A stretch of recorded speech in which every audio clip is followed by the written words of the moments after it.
Direct from Foxborough, Massachusetts, the gem of Norfolk County, and taped at the studios of Foxborough Cable Access. It's Foxborough Central. And here's your host, Bob Hickey. And welcome to live election coverage for the 2019 town election here in beautiful Foxborough, Massachusetts. Thank you so much for joining us here on your favorite Foxborough Cable Access channel. My name is Bob Hickey. I am the host of Foxborough Central, and I'm honored to be given the opportunity to once again host live election coverage. I'm joined tonight by Sue Dring. Susan, so wonderful of you to join us.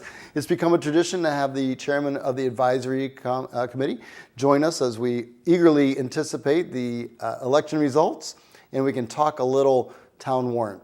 Sure. Sound Thanks good to for you? having me. Well, thank you for being here. So, for those of you at home, also maybe perhaps watching us streaming at www.fcatv.org, we're so glad that you're here with us.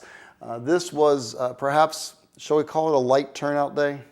I would think so. I would think so. It was a beautiful day outside, but there were no contested races in Foxborough, which means that people were extremely satisfied with those who stepped up to the plate to take on certain roles, or there's an incredible lack of interest. I prefer to think that we've got good people in place.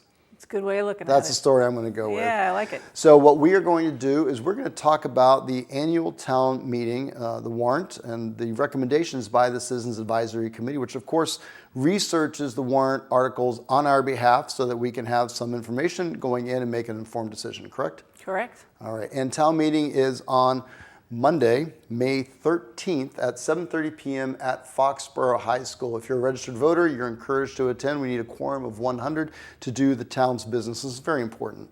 It's not a small issue of getting people out to take on the responsibility of doing what needs to be done. Exactly. Yep. All Come right. to town meeting. She's agreeing with me. I like Come to this. town This is good meeting. so far. Come to town meeting. Absolutely. So let's talk about town meeting. We have. Is it a large article, a large warrant this year? Is it? There's 26 articles altogether. Okay, so it's not overly burdensome. Are there No. some major highlights on there, or is it pretty much all just housekeeping? Quite a bit of it is housekeeping. There's an article to allow for electronic billboards up on Route 1. Full disclosure, that is a citizen's petition. No, not the. Oh, on that's Route 1. right. On Route 1. Well, so that goes into the broader topic of, I think a lot of work has been done by the sign bylaw committee and crafting some updates to our town. Are these bylaws or are they zoning bylaws? The sign bylaw is not under zoning. Okay, It's so it under the requires a regular- simple majority vote? Exactly. Okay. Yes. Now, are there sign bylaws that are zoning related also on the warrant? No, I believe they've taken all the sign laws out and they're all Okay. together in the So regular this is law. all generated, and I know that Barney Overett and Lorraine Brew are on the sign bylaw committee that works to really try to create uniform and attractive signage, yet allow it to be communicate, which is the whole point of signage, is to communicate the business or the message or whatever's going out. So Right. where do you right. think we stand with that? Well, it's interesting. The advisory committee did recommend approval for the electronic billboards. I know most people don't like billboards. We do have some already. As a general rule. As a general rule. We do have static billboards already on Route 1. Well, we do have that one that moves now, the test one that was Yes, built there is by there is one. O'Brien's Country Store, or in the McDonald's up there. So, Right. we do have that one. And I got to tell you, I drive by it and it seems part of the landscape. It doesn't really, I don't see it being a horrible thing. And so is that what we're doing, is we're building upon that, or? Yes, we'll be allowing for, so right now that was a test one, as you said. The bylaw doesn't allow for electronic billboards of any on type, Route 1. right? So this would allow for electronic billboards. Okay. There would be about 14, I think, would be, because they have to be 1,000 feet apart. There are state regulations that Exactly. we can't circumvent, so Right. there's regulations regarding how closely they can be positioned. But then what the town bylaw would do is allow them to be electronic in nature, so they could be the LEDs that are very popular now. Right, right. And you can have a static one in between two electronics. You can have an electronic one, then a static one, then an electronic one. Oh, really? Okay. Yeah. So it's not going to be all just one moving landscape. There's going to be some. No. So Okay. it all depends on how you feel about billboards. Mm-hmm. You know, it's kind of like dandelions. You know that you don't really want them in your yard, but at the same time, they're going to be there, and they have a right to be there because all things have a right to be there. And so it's one of those things, how do you control it to make it something where it's not onerous, but at the same time allows people the opportunity to get a message out? It's a tough decision. Yeah. But it sounds like that the sign bylaw committee has done their work. And what was the recommendation? Was it unanimous? Was there some discussion? What was the flow? With the advisory committee? No, it wasn't unanimous. Yeah, there were concerns. Obviously, electronic billboards draw your eye and keep your eye on it more often. So there was concern about the safety because all the study, I mean, you get different studies say Right. different things, but they all say that they do catch your eye more than a static one and hold your attention longer. So But of course, since it's a billboard, that's the whole point of it. exactly. It's meant to draw your depending attention. upon who's so funding the study, that's a good thing, right? That's exactly it. That's exactly it. So you can read studies that That's right. say whatever you would like them to say. That's right. That's right. And we here in Foxborough, we're blessed with some interstate, but doesn't go right through the center of town, and also Route 1, which goes through our north, but also doesn't impact the center of town. So we have that opportunity to see opportunities for growth in the nodes. I think that's what we're calling these days, Yeah. nodes that don't necessarily impact the center of town. So it'll be interesting to see if we can, somehow marry the billboards that are being proposed into our Route 1 business community. Yeah, it'll be interesting to see how people feel about them. This has come up before at town meeting, and it was rejected. Yeah. So it'll be interesting to see how But it's a people feel different about them. dynamic because, correct me if I'm wrong, but wasn't that one pretty close on the heels of the casino discussion that ended up going, not coming here, and there was a lot of residual suspicion that the electronic billboards, in fact, I think this came up several times during their discussion, that the electronic billboards were somehow tied into certain businesses that we may or may not want. And I think now, several years after the fact, I think it's more accepted in the landscape. We drive up to on 95 going to Boston, we see the one huge one that's at the lumber company that's at the intersection of Route 1 and 95, and that's a pretty large one. Yeah, I mean, most of your electronic billboards are along a highway. So I guess it just is a question of what do you want Route 1 to look like? What do you want to look like, and where do you want them? Yeah. Yep. Yeah. So it'll be interesting to see. There's also another sign that's a citizen's petition. Oh, that's what I was trying to get. That's what you were getting I at. apologize for jumping the gun on that one. Which I heard it and I went, wow. I love citizens petitions because this is the whole point of our democracy. Anyone can come up with a warrant article and put it on the warrant, which I think is great. So full disclosure, I'm that citizen, the executive director of the Marilyn Robbins Center. This isn't about me, but it is what we're talking about. And the intent is to allow for us to update our marquee sign. And currently the sign that's up there was approved many moons ago. It's a non-conforming pre-existing, and it's old, needs to be replaced. And with the current state of the business up there, an electronic board that has the ability to change the message using LED letters is what we're looking for. It does seem a lot safer than having to climb up and I and change the sign every day. I think about this often. So, the interesting thing is that theater, which has been here in that location since 1926, and as a theater since did you go 1912. in 1926? Not quite. But in 1912, there used to be the theater in the old Union Building there on the corner where the gas station is now. And back then, in the 20s, there was a large hanging sign on the side of the building that was neon, and it said in big letters, ORPHEUM. So Oh, that's interesting. So our town has not always been a museum, and so I think the real issue, of course, as we mentioned in the Route 1, safety. And I think what the board of directors of the Maryland Rodman Performing Arts Center and the volunteers out there are trying to do is share that we've got a great mission, we've got a great venue, and we've got a lot of things going on. It can be that economic driver for the town with restaurants, with creating foot traffic. It can be the event resource to the nonprofit organizations, to the performing arts groups, to those who can see value, even birthday parties and concerts and for entertainment. But for all these things, you have to be able to communicate what's going on. Sure. And I think that's where we're at that tipping point where the board that currently exists there, if we're only doing one thing a week, maybe we could do it, but we're packing it in. So Every over day 300 almost, don't you? events Yeah. were at the building last year. We have over 300 scheduled for this year so far. So it's important that we were able to change that sign. And I think the key on it is that it's been drafted with support and input by members of the zoning board and the sign bylaw committee.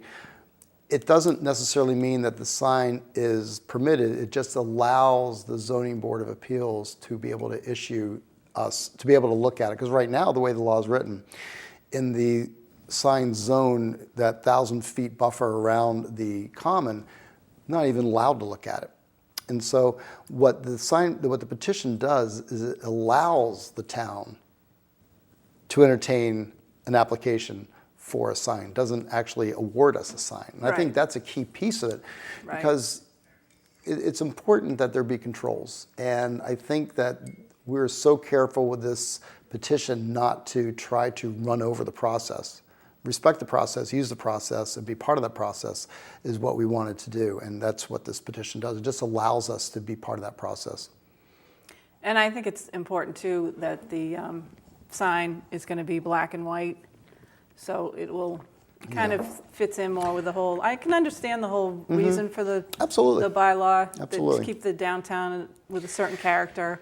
Yeah. So I think with the black and white sign, that's an important aspect of it. And I think also the key is that a lot of people who are on the board of directors and volunteers are also wearing different hats. I'm a former selectman. We have a current selectman who's the president of our board of directors.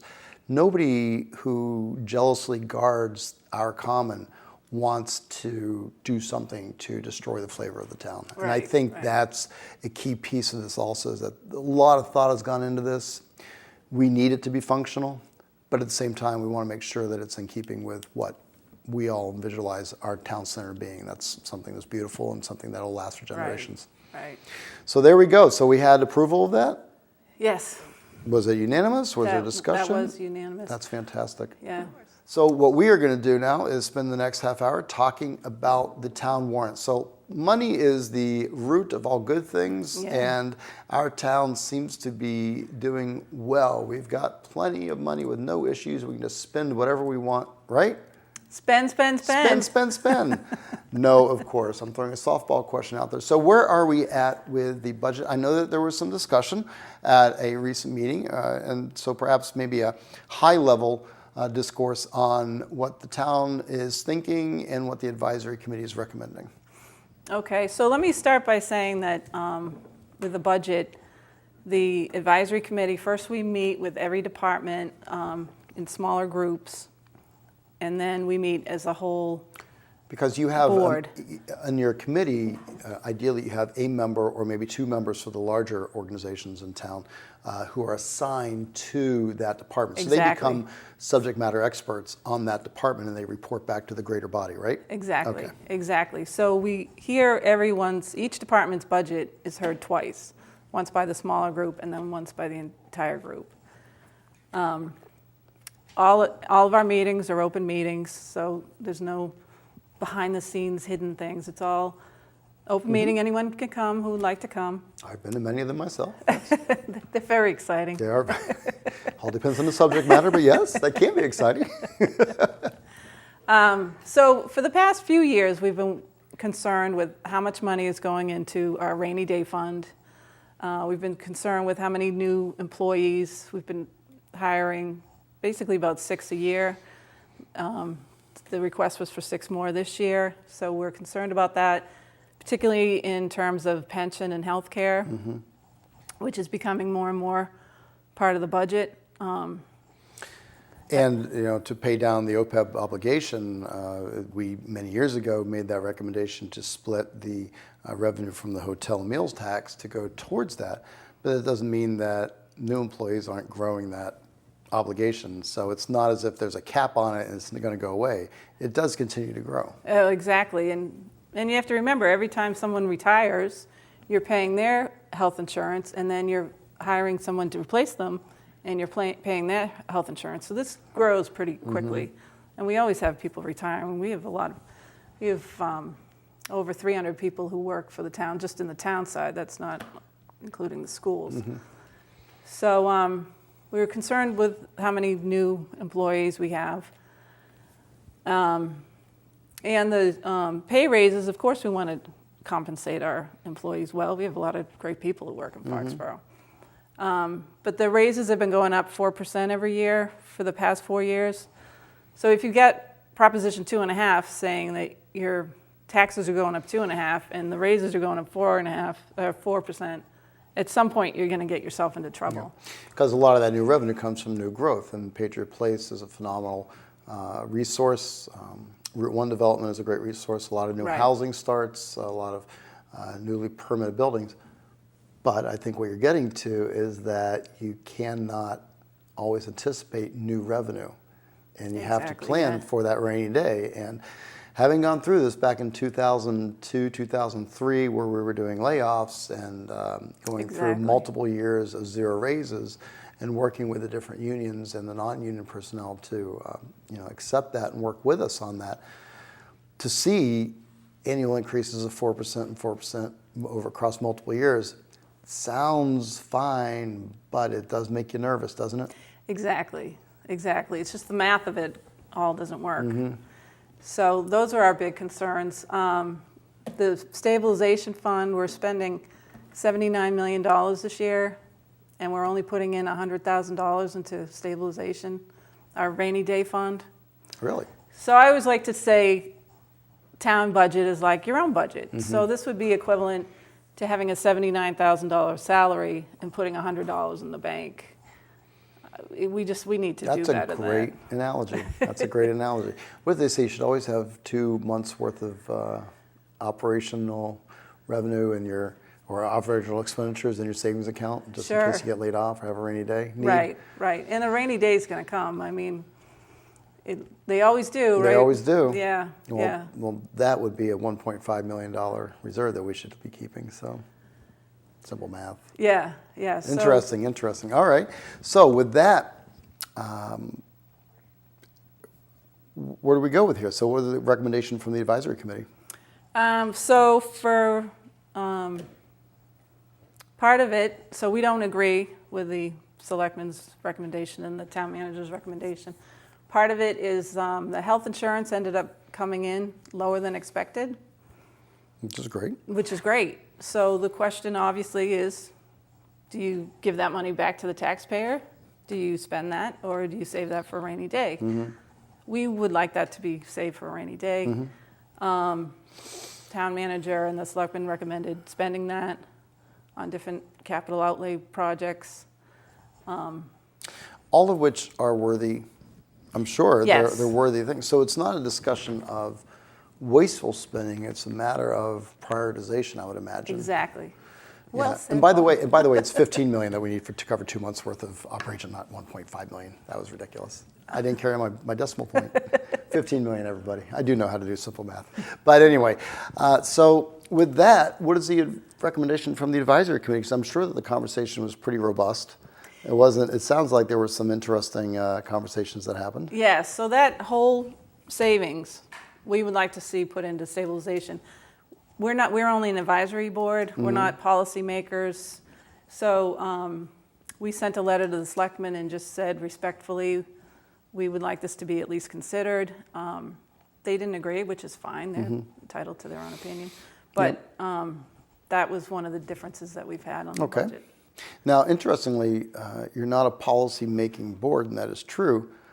but the final say does come from the citizens at town meeting, which is why, again, it's so important to come out and remind everybody once again that town meeting, the annual town meeting, where the budget will be discussed as well as all these other warrant articles, is going to be held Monday, May 13th, this coming Monday, May 13th at 7:30 p.m. at Foxborough High School in the auditorium. It's very important that we all go out and, as many of our friends, to vote on all of the warrant articles. Don't leave after your favorite one is done. Stick it out. There's 26. It's important that they all get taken care of.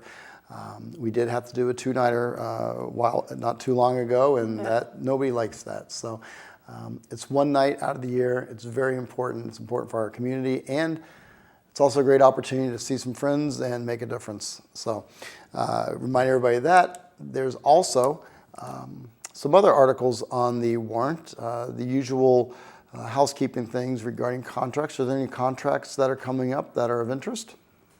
Well, the dispatch, I think a lot of people probably know, they're now going to go to a central dispatch. The regional central dispatch on top of the hill there, and so we become part of a regional approach. Right, so we do need to keep funding the dispatch that are there now until that is ready. So, of course, people want to leave because they can see that it's going to come to an end. Yes. Yes. So, but we have to keep paying them. That's one of the contracts, the firefighters contract and the library. Okay. Are they all set? Are they ready for vote? They're ready for vote. The police contract came up, but that's not ready to vote. That one's not ready. So okay. that's not on here. And the recommendation from the advisory committee for the library and for the firefighters and for the dispatchers contracts? So that's kind of an interesting question. Oh, well, I'm glad I'm the host who asked it. So, of course, negotiating these contracts, a lot of times it comes down to the wire because that's when you get people to finally agree. So we needed the contracts by April 3rd so that we could look at them and vote on them at April 10th, which was our last meeting. So the assistant town manager came in and he gave us the numbers associated with each one. You know, this is how much it's going to cost. But we never got to see the contracts. So we did vote on the numbers, but we did not vote on the contracts. Interesting. If you understand what I'm saying. So there might be some information coming out at town meeting about what actually the contracts entail, or do you think that's going to be not part of the meeting? No, that would be great if the assistant town manager could address that, but yes, but we did not see the contracts, so I want to make sure that's clear, that we didn't vote on the contracts. We only voted on, do we have the money to fund?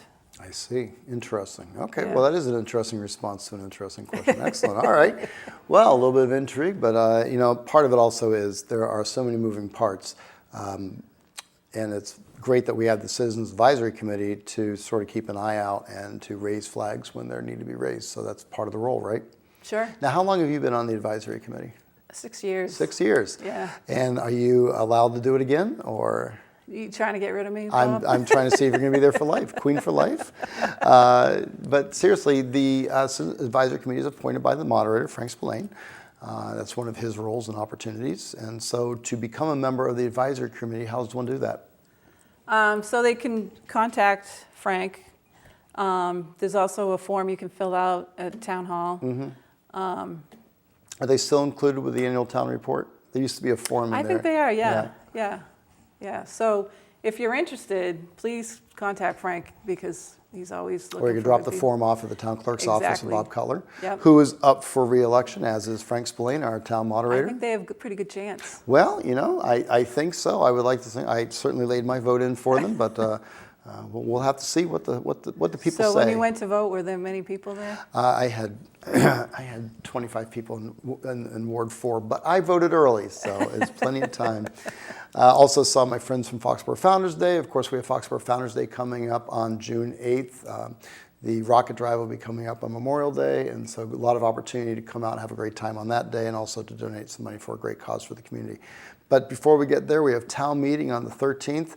And so with the contracts, we also have the big one that not everybody completely understands, but we all certainly need to know more about, the CIP, the capital improvement projects.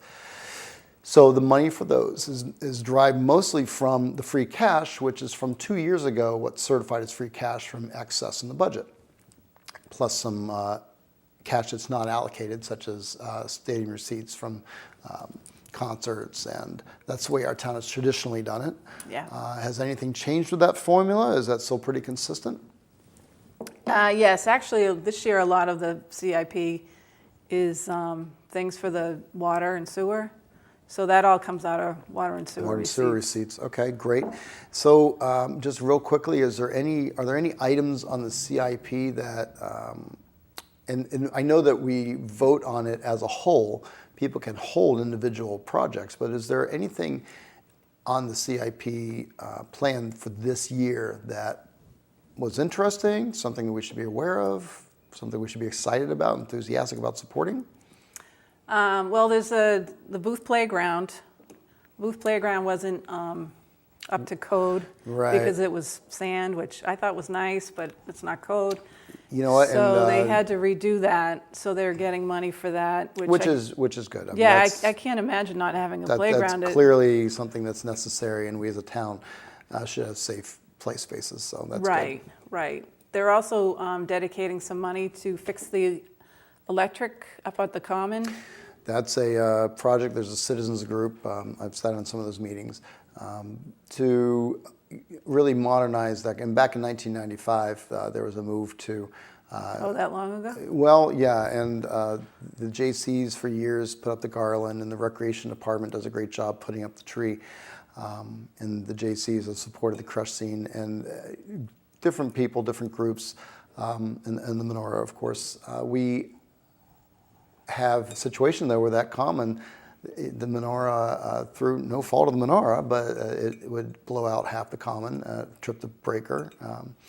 The original idea of having the light posts was to have outlets at the base, so that way you could plug in the garland and have something attractive for our Common. Yeah. But budget constraints and time, things happen. So I think this is an opportunity. Bill Keegan has taken a leadership role in this and trying to put together, and it has Debbie Giordino and Heather Harding with the Recreation Department to put together a plan to sort of make Foxborough's town common relevant during the holiday season. So a lot of credit to them and the hard work they're putting into this. Yeah, I'm glad they came forward because I don't think a lot of people realize that it was such a problem. Yeah, and it's one of the things where you've got caring people who do the best they can to not make it a problem. But at some point, you got to fix it. The car's got to be traded in. You got to get a new one. Yeah. I mean, it just is what it is. And I think that's where we're at now. So a lot of credit. I know that a lot of people have been working on that project. So I'm glad to see it as part of the CIP. Yeah. What was the recommendation from the advisory committee on the CIP proposals overall? They were approved. Great, super. Yeah. So townspeople should take heart that the CIP has good projects and that the advisory committee thinks they're good projects and that they've been recommended for approval.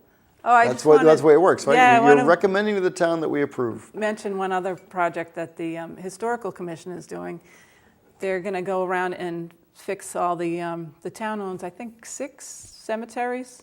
So they want to go around and fix the headstones, clean them up. A lot of them are cracked or even broken half, and they want to fix them. And I think that's a very important thing. That's very important. The quicker you get at that, the more you can save. So. And good for that group for taking on that project. And that's a huge lot of project. it they're doing themselves. They're cleaning the That's headstones. amazing. Well, that's great. They deserve our support. Yeah, absolutely. All right, not telling anybody how to vote, but they do deserve our support. Okay. Once again, we are awaiting eagerly the election results from 2019 Foxborough town election.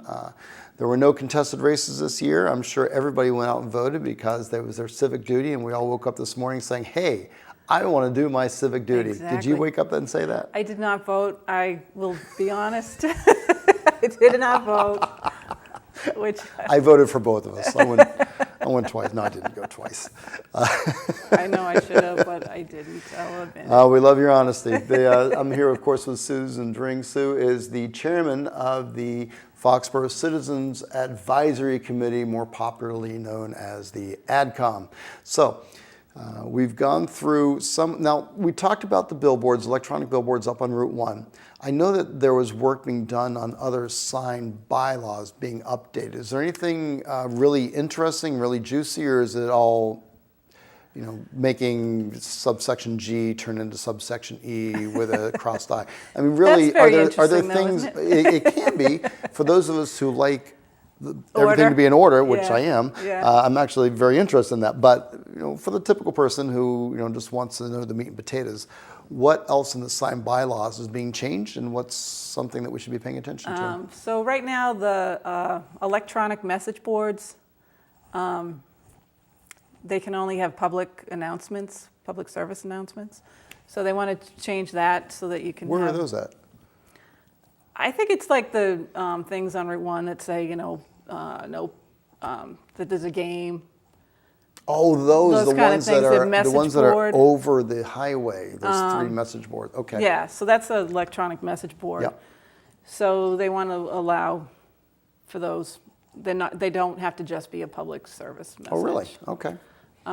Interesting. And they're changing the law, the part of the sign bylaw, just to give the inspector more teeth, so to speak, to enforce the sign bylaw. And that would be our town building commissioner, who's also the zoning enforcement officer, and that is Nick Riccio, who took over for Bill Caspera. And Bill's still around. I see him still kicking around town hall, pitching in, and he's a busy guy, good guy. Nick Riccio's the best, though. He comes with so much experience, and he's great to work with. But so you're giving him a little more ammunition, you're saying, to enforce the things that he's supposed to enforce. Right, and so that if he says, okay, this isn't good, he's got some teeth behind it, which is a good thing. Okay, so this is a good thing? Does the advisory committee think this is a good thing? They think it's a good thing, yeah. They voted in a majority that it's a good thing? Yes. Did they vote unanimously that this is a good thing? I can't remember that one. So this was a majority vote. Excellent. Yeah.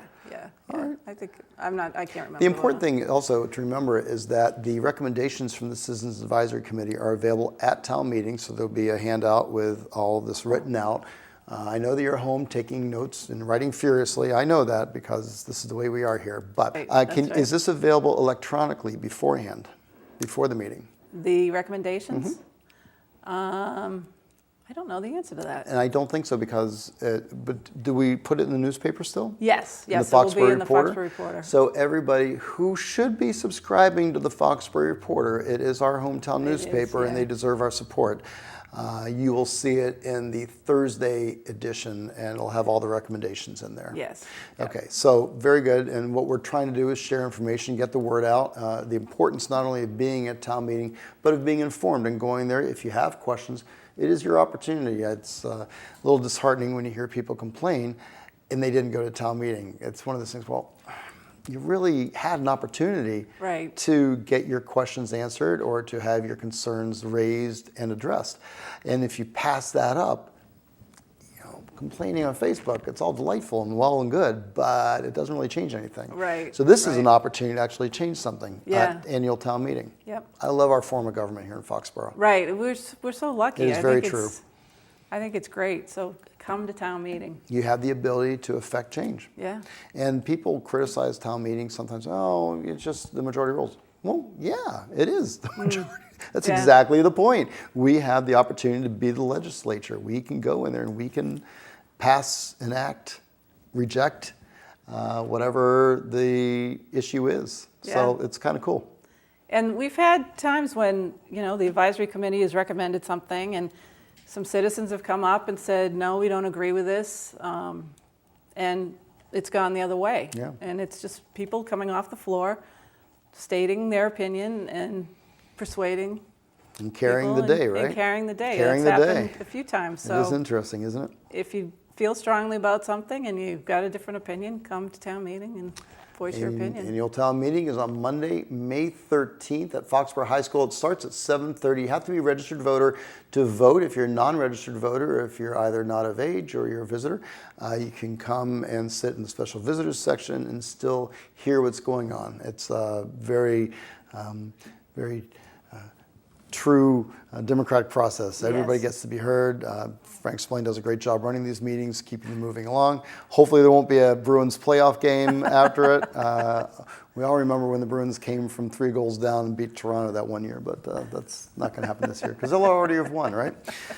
All right, well, I always love talking a little Bruins hockey during these nights, but on the warrant articles, there are 26 of them. Is there anything that we haven't addressed yet? Well, there's a request for $11 million for water improvements. So they want to put in a new water main from, there's one down North Street, I believe, and one from Sprague Road to Witch Pond. Okay. There are several wells that they want to reconstruct. Wells have a shelf life, and Yep. eventually you got to reconstruct them. So I believe there are 6 or 7 wells that they're going to reconstruct. Really? So it's a big Not project. all at the same time. No, I'm sure not all at the But same so time. this will but- be something but- where, well, it's interesting because we're rolling up Yeah. on summer, and every year we have the water restrictions. And I Yes. think a big piece of understanding why the water restrictions go, you always hear, oh, it's raining, how can there be a water restriction? The rainwater isn't the issue. The rainwater is fine. It's what we're drawing up from the ground and the capacity to meet the needs, particularly of the businesses in the large areas that water their lawns and of all the other things that happen. So water is a serious issue, and it's It is, interesting. particularly in Foxborough. Yeah, because yeah. we Because don't also our have- aquifer is a little odd, where the Route 1 businesses, or the Route 1, is up on the hill, but it all flows down towards Mansfield. So to recharge it's a different issue. So what are the recommendations? What's going on with that $11 million capital outlay that they're proposing? The recommendation is to spend it. Okay. I give a lot of credit to the water department because I don't know if you were affected by this, but I lived off of Mechanic Street, and we used to get the brown water. Yeah, you're part and of that there is system? nothing Yeah. worse than having brown water come out of your faucet. Yeah, we're not on that main, but I know what you're talking about, because that also goes down Cohasset towards east, and Yeah. they have that problem a lot. Yep. So they've done a lot to improve the water, they? and they're doing a lot. They're just trying to upgrade the whole system, which is important. I mean, there's nothing more important than clean water. Well, and we look afar at the places like Flint, Michigan, where they tried to do something on the cheap, and not qualified people made decisions that really destroyed an entire infrastructure. And you say, oh, that's a one-off, but it really is only a one-off because there's so many qualified, good people who manage this process. So so with the 7 wells that we have and need to be reconstructed, was there anything in particular that is an emergency, or is it more just this is a schedule that we want to be on for preventative maintenance? We had to take wells offline, reconstruct and upgrade. Is that more what the CIP out? It's not. Is it CIP?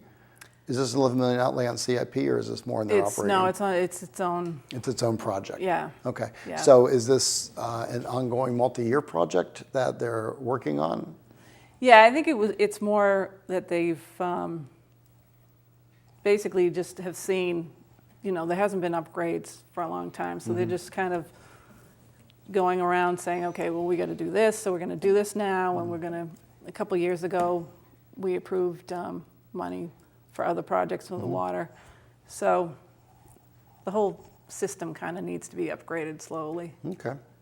Well, great. I mean, of course, kudos to Roger Hill for putting that all together in the Public Works Department. But the key piece of that, I suppose, is that failure to approve it would then put the reconditioning projects in jeopardy. So the recommendation from the advisory committee is fully in favor of recommending approval? Yes, we voted unanimously to approve that, yes. Great. Okay, so we've got water projects. We have some question about the need for 6 new employees at town. Did they talk about what employee positions they're adding? And these are non-school employee positions or school employee positions? No, these are non-school employees. Okay.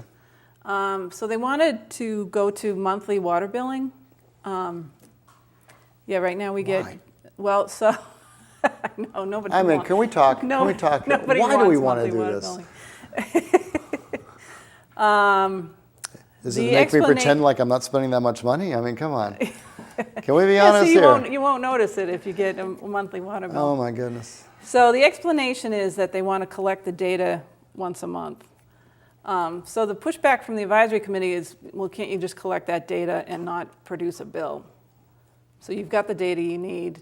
I remember back when I was selectman, then we go from this to the quarterly billing to save money and to relieve the office staff of having the burden of doing monthly billing. Is that, yeah? I have a vague memory of that. Yeah.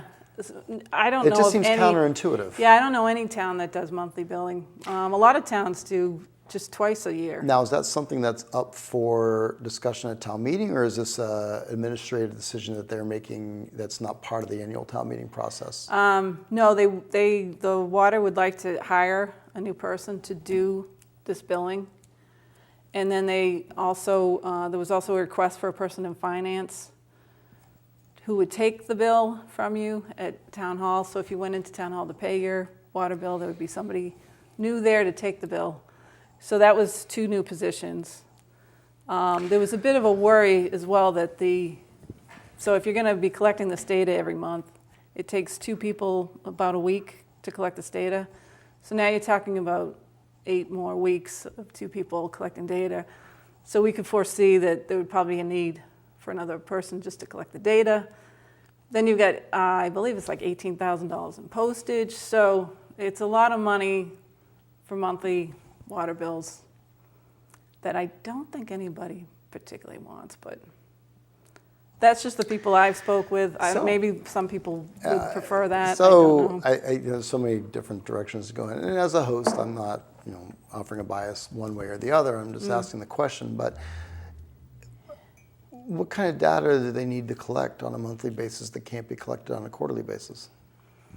Surely they went into that. So Talk about the importance. right, one of the ideas is that Because in all fairness to them, if there is a legitimate reason, then surely it is something that we should get behind and support. absolutely, yeah. Despite the fact that I have to, but never mind.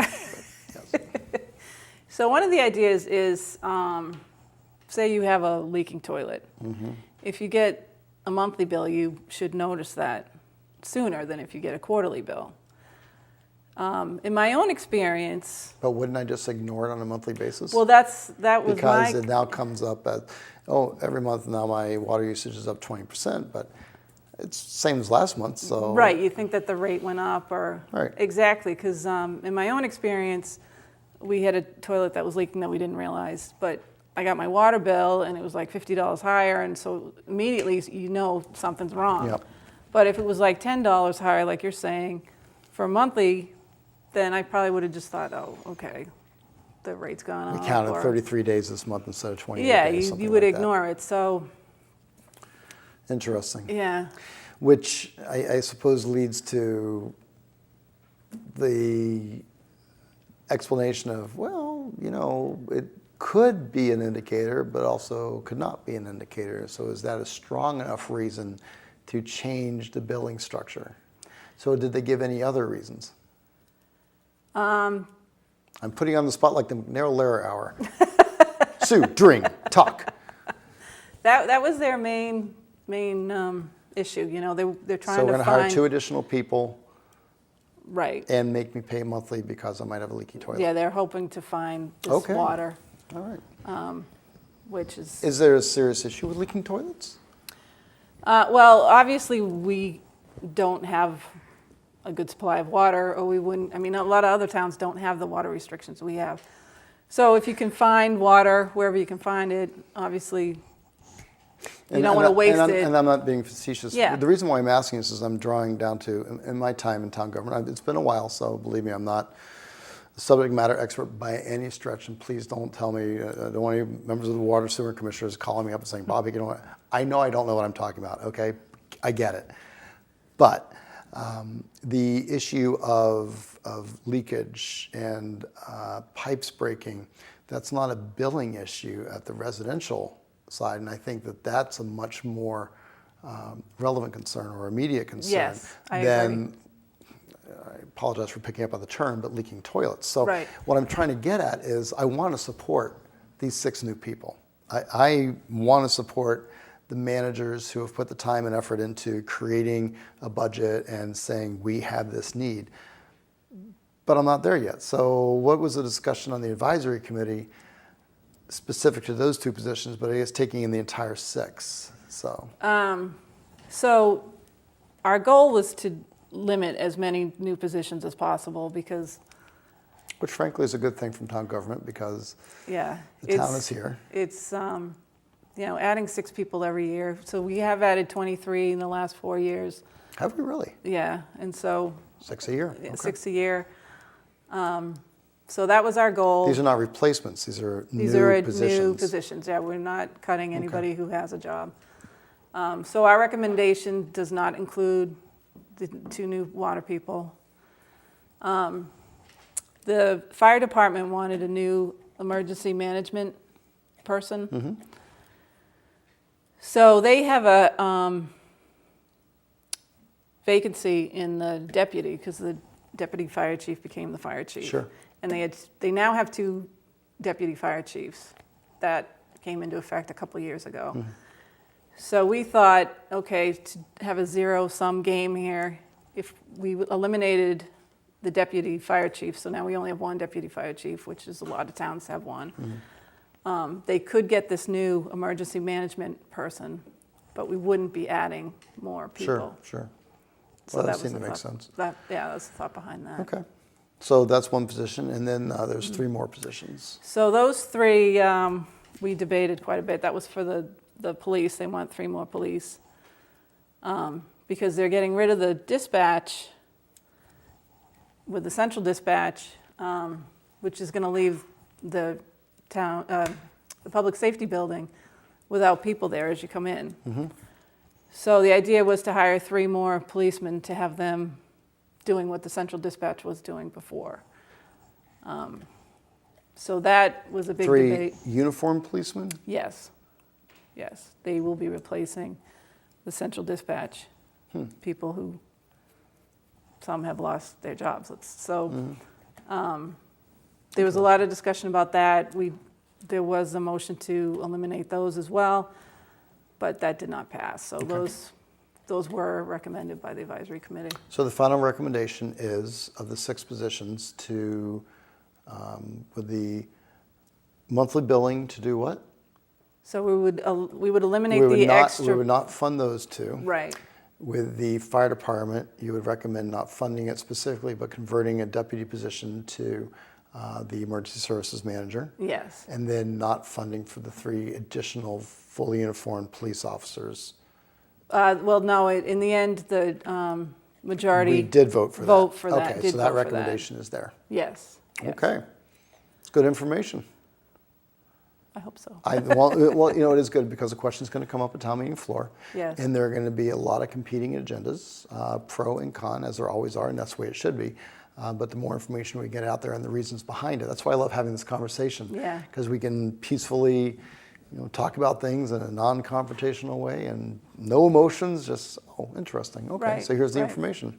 So if that is the case, then we are adding 3, the proposal or the recommendation from the advisory committee is to add those 3 positions.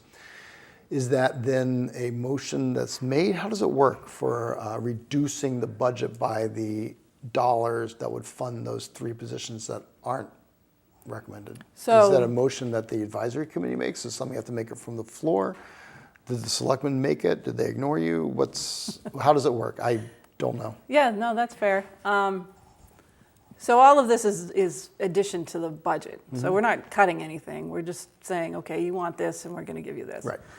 So the advisory committees. You're telling me that reducing the increase is not a cut in the budget? That's very ungovernmental-like of you. Now, people like to say we're making cuts. We're not making cuts. We're slashing programs. No, we're just reducing the increase. Every budget is increasing. Yes. So we're not cutting anything. But the advisory committee's recommendation is what comes to town meeting. Mm-hmm.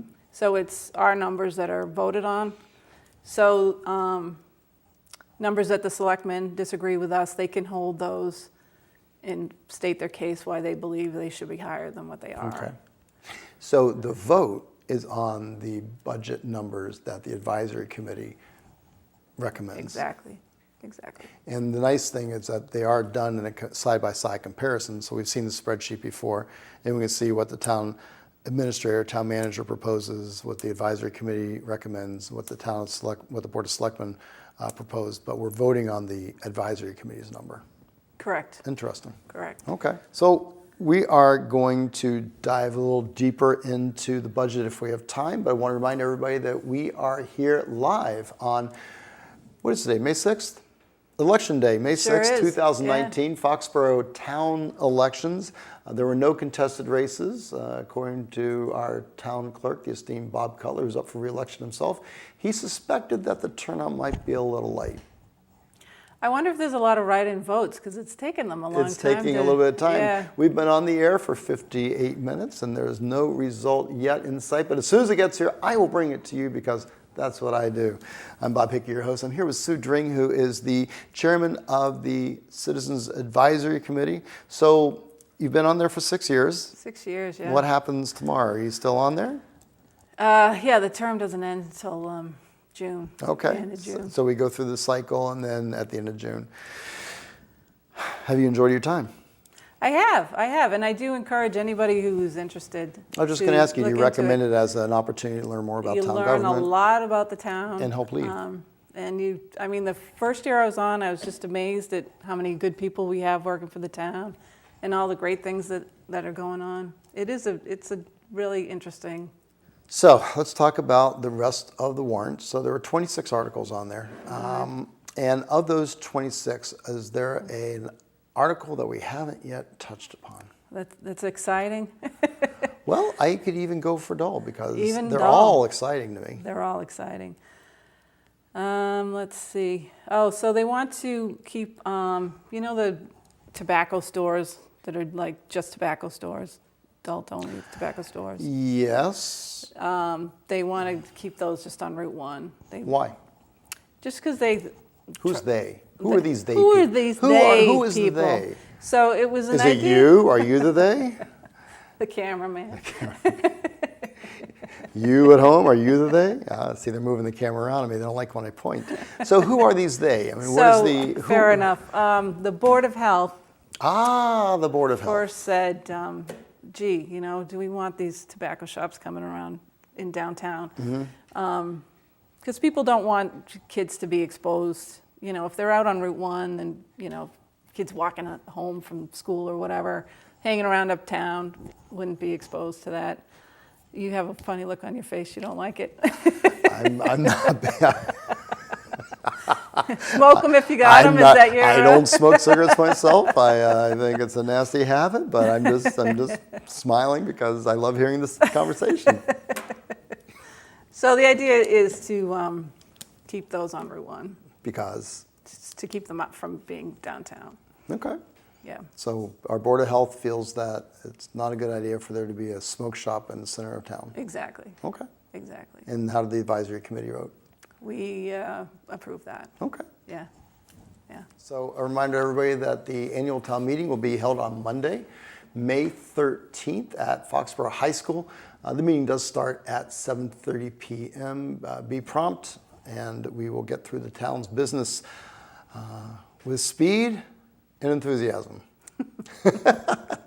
Are there any other warrant articles to be reviewed? Have we covered them all? No, most of them are, the other ones are what you were talking about. They're just sort of... Housekeeping? Housekeeping, exactly. Okay. Right. So getting back to the question, though. Oh, geez. Yes, the Board of Water and Sewers, they set the water rate. Okay. So you might have noticed that the water bills are going up quite a bit, but that's... Well, if I get a monthly bill, I won't notice that, then will I? I'm sorry. I apologize to my friends in the Board of Water and Sewer. I was just being funny. Yeah. But I mean, as we discussed earlier, they're spending a lot of money. Why don't you call me up sometime when you're not being funny? Hey, ho. All right, sorry about that. Anyway. They are spending a lot of money to, improve the system. Right. But I believe it's going up 6% this year, 6% again next year. So where are we at, and maybe if this isn't your area of expertise, I apologize, but where are we at with the regionalization of our water and sewer I know that the town meeting approved the construction of the plant, our portion of that, and become owners of that plant. Oh, for the sewer? Mm-hmm. Yeah, we have a lot of capacity, if that's what your question is. Mm-hmm. So actually, we have an article that in order to hook up to the town sewer... See, excuse me, hang on a second.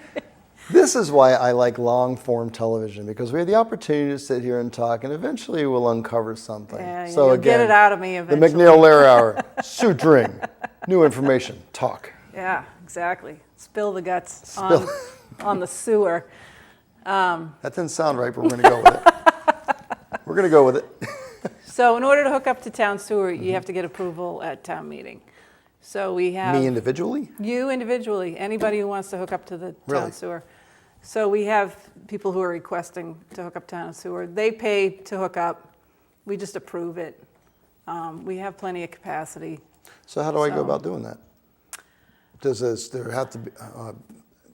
I don't mean to ask an ignorant question, but that's a for good those of us who are watching, I live on Baker Street, and there is no open sewer line that goes by my house. There is the high pressure line that was installed when the state hospital, for those of you new to town, there used to be a state hospital, it's where Chestnut Green is now, where the sewage treatment plant was decommissioned up there, and it was an emergency, and so we were able to tap into the Mansfield plant with a high pressure line to bring the effluent from that end of Baker Street for the senior housing up the street, but we weren't allowed to tap in. Oh, you weren't allowed to tap in? No, so as, not asking personally, it's not my space. Yeah. But say citizen Fred wants to tap into the system, how do they go about doing that? Do you know? I would think they would call maybe Chris Gallagher, he's the town engineer. Okay. And he would probably be able to help So you out. start off with that department, the water and sewer commissioners and the water department, and you call them up and ask what the process is. Because that is really interesting. And to find out, obviously, some people can and some people can't. You have to know. And there's a reason why I couldn't do it, because it's a high pressure, and I just don't think I can. But it is interesting that that's now the process. So there's a warrant article that has a number of citizens, or is it just one? No, I think there's like 12. So everybody who wants to tap into the system, we now need to get approval at town meeting? You get approval at town meeting, yeah. Why? Why? Why? Because that's the way the system works, No, Bob. that's not a good answer. No. You're the Citizens Advisory Committee. You're supposed to dig deep. Have the truth. Talk to me. Have the truth. Have the truth. Talk to me. Well, it's part of the bylaw. I know that one of the issues... The bylaw. The bylaw. When they were first talking about joining the sewer. Creating the regional approach. Exactly. Yep. There was concern that, By the way, Jay Barris did such great work on the state level of allowing the state regulations to be waived to create that opportunity, because as we know, or maybe we don't know, but as we know, effluent has to be discharged back into the aquifer from which it came. So no, see, I did not political know that. lines, at least the way it was back when I was working on this project, it was drawn by your town boundaries, which geologically doesn't make any sense, because where the icebergs went has nothing to do with where your town of Foxborough is, what our lines are drawn. Sure. So it's one of those things where it was science versus policy, and Jay was able to, took him multiple years, but was able to work through that and create a solution, which is outstanding. So how does that work? You just had to get a waiver as far as where your water is drawn from and where your effluent is flushed to, and then where it ends up. Because I believe that because we're partnered in with Norton, and it goes into the Taunton River, does it not, at some point? So again, well, I think you know more about it than I do. I probably do. I hope I'm right, because frankly, this was a number of years ago, and I run a lovely Pink Theater now. I'm no longer involved with town government. I no longer write the political op-ed column. I've moved to happier spaces. So if anybody out there has good information, don't call me up and say, Bob, you're wrong. I know I can be wrong. It's okay. But Call him. He wants to hear from you. I love hearing from people. Stop by the theater, and while you're there, buy some popcorn, support the Pink Theater. So with the warrant article, so there's 12 petitioners, if you will, who want to tie into the system? Are these businesses or is it individual homeowners? Some of them are businesses. Mr. and Mrs. Smith, they have to petition to be tied into the town sewer system. Right. That's really interesting. Yeah. Sue, thank you for your service. I cannot imagine all the work that has gone in, particularly when you get up to this point. And you must be bringing that sigh of relief knowing that this cycle is almost over, but you do have a big night on May 13th at annual town meeting. Come to town meeting. 7:30 on Monday, May 13th at Foxborough High School. Sue, thank you so much for being here. Thanks for having me. And thank you, everybody in Foxborough, for joining us here with live election results. Again, 2019 town election results. Doc Elfman and Chief O'Leary have been elected to your Board of Selectmen. Rob Canfield and Brent Reuter are on your school committee. We have wonderful people in all the positions, and thank you so much, Foxborough, for being with us, and we hope you have a wonderful evening. On behalf of everybody here at Foxborough Cable Access, including Paul Beck, who is directing this behind the glass, Mark Rivard, who is making sure that we sound good, to our departed camera people, who I guess bedtime called, Alex Peary and Peter O'Brien, as well as Lauren Batar, who is our executive producer, who made all this happen and possible every year. I'm Bob Hickey, your host. Sue Dring, we thank you and have a great night.